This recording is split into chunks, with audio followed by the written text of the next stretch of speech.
Well, hello. Just a few days ago, actually, Apple came out with their new lineups of stuff for this spring. The new phone, the new iPad, but the hottest topic right now is the Mac Studio. So I've been thinking about it. Am I going to trade in my 2019 MacBook Pro for this new Mac Studio? And so I just want to talk. So to start off, I have a confession to make. I'm actually breaking a promise to my wife making this video. She's actually not here right now, and I figured this is the best way for her to find out is through this video, so I won't tell her until then. So if you're new here, my name is John. I'm a full-time engineer and a part-time creator. I run this YouTube channel as my creative outlet, and also I have a small photography and videography business where I shoot photos and videos for weddings, products, and sessions. So anyways, to start this off, the promise that I broke to my wife was I keep telling her, hey, this is the last piece of tech that I'm gonna buy, and then something comes out and then I buy it. I'm sure you're aware of this. A few days ago, Apple came out with a new lineup of computers and iPads and phones. But the biggest item on the list is their new computer, the Mac Studio. So I'm not gonna waste your time telling you about all the little stuff about this product because there are 500 other videos out there. The main thing I wanna talk about today is am I gonna trade in my MacBook Pro for this computer. My current workhorse is a 2019 MacBook Pro that's not fully maxed out. It's still an Intel chip. It's an i9 and it's running 32 gigs of RAM and 1 terabyte of hard drive. It has a designated graphics card. However, a year after I bought this computer, Apple started coming out with their new own silicons. So it started with an M1, M1 Pro, M1 Max, and now M1 Ultra. So I have been eyeing this Apple silicon for a while now, but I have not completely made a switch because one, I wanted to see what it's all about. I wanted to wait a couple of iterations for them to work the bugs out and for all of these other developers to catch up to Apple. But two, it was not time for me to upgrade. Since it's just a small hobby and a small business, I don't have the cash flows that all the other creators have, so I can't always upgrade to new techs. So I upgrade when I need it. Last December, I actually placed an order for an M1 Max MacBook Pro 16-inch, and it was running about $4,000. But I ended up canceling the order because some stuff fell through and I decided to keep my computer for another little while, knowing that a new generation of Mac Mini was going to come out. I would like to think of myself as an Apple fanboy. What I mean by that is I appreciate Apple stuff.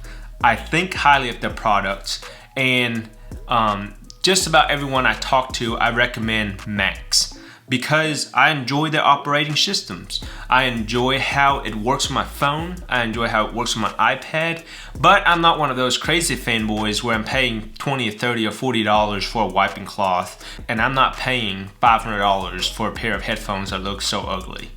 However, I did buy the AirPod Pros, and I have iPhones and I have MacBooks, and so I do enjoy that product. So I've been eyeing one of the M1 computers for a while now. Do you know all the curves that they throw on the screen up there? It just gets to you. I mean, I'm just like, once they start throwing the curves out, you can ask Margaret, I'm like, just take my money. Just take my money right now.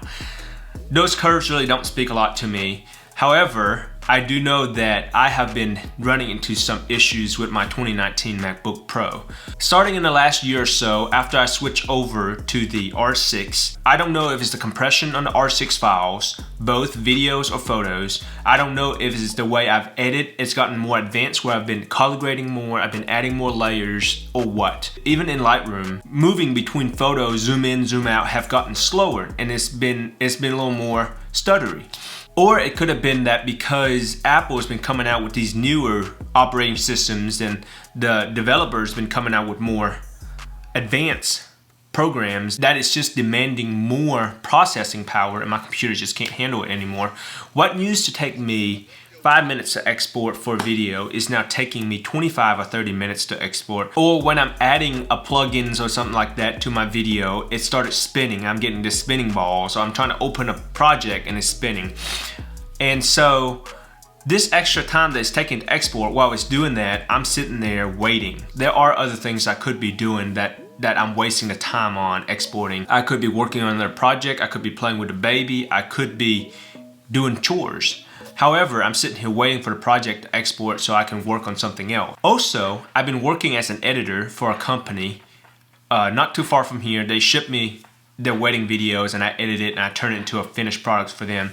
And some of these long form videos ranges from 45 to 50 to 60 to 70 minutes, and my computer just couldn't handle it. Sometimes it takes her 45 minutes to export this video, and then if I find a mistake I gotta re-export again, and it wastes a lot of time. And then inside of that project, when I'm trying to switch between this timeline, that timeline, this color grade, turn stuff on, turn stuff off, she just sputters, the beach ball. There have been a few times where it just crashed. Then 30 or 40 minutes of work has been wasted. So it's been a concern for a while. So anyways, to answer the question that you came here for, I made the purchase into the M1 Max Mac Studio. I decided the Max configuration was good enough, so I didn't get the Ultra. I didn't want to spend $4,000 on a computer. I did upgrade a computer for $200 to 10-core CPU, 32-core GPU, because I think I need more GPU power for videos. I upgraded her to 64 gigabytes and 1 terabyte of storage. One of the biggest mistakes I've made when buying gear like this is try to cheap out on stuff like this, especially when you can't configure it later. The way Apple has it set up, you buy it one time and you can't add anything to it other than storage. So this MacBook right here had 32 gigs of RAM, and my first MacBook had 8 gigs of RAM, and it wasn't before long that she couldn't edit stuff anymore. And then this MacBook has 32 gigs of RAM, and she started to run out here recently. So I maxed this out as much as I can since you can't add it later. As far as storage goes, you can always buy external SSD for cheaper, way cheaper. So don't add any extra. You need about 1 terabyte because that's how big a video project usually goes. So 1 terabyte should get you enough to edit a video, then move it into your external hard drive and edit something else. I'm also pretty excited about all the ports that are coming on this machine, where I can plug all my USB stuff in and the SD card to where I don't have to have a dongle plugged in anymore and clutter up my desk. So that's pretty exciting too. Kind of like the design of the fan on the bottom, but I'm a little nervous that I think dust will get in there and then it'll be hard to clean because I don't know how you clean that. Anyway, so that's why I decided to invest in the Mac Studio. I think it will help me speed up my workflow both for photo and video. As far as my 2019 MacBook Pro goes, I will still keep her for things like when I travel, because it's always good to have a laptop with you, and this desktop should allow more power for me to work at the house. Also, the main reason that I purchased this M1 Mac Studio is instead of a MacBook Pro, because I already have a really nice color calibrated monitor here that will go perfectly with that. So purchasing this Mac Studio really helps save me some money as opposed to a new laptop when I already have a laptop. So in short, if you already have a laptop, look seriously at this Mac Studio and see if you could hook that up into your monitor at home already, or a TV. But if you really need the portability, then just look at one of those M1 MacBook Pro. So if you're new here, I'm glad you're here, and if you've been here before, thank you so much. Hit the subscribe button if you would like to see an unboxing video. I'm gonna do an unboxing of this product, and I'm gonna let you know how it works with my current workflow and how it will perform with the projects I'm working on. I'm really excited about that. I actually ordered it a little too late, so it won't be here for a few more weeks. I hope that Apple just put some buffer into that so I'm getting it a little sooner. But that's all I have for today. Leave a comment down below if you have any questions, and I'll see you in the next video. Bye.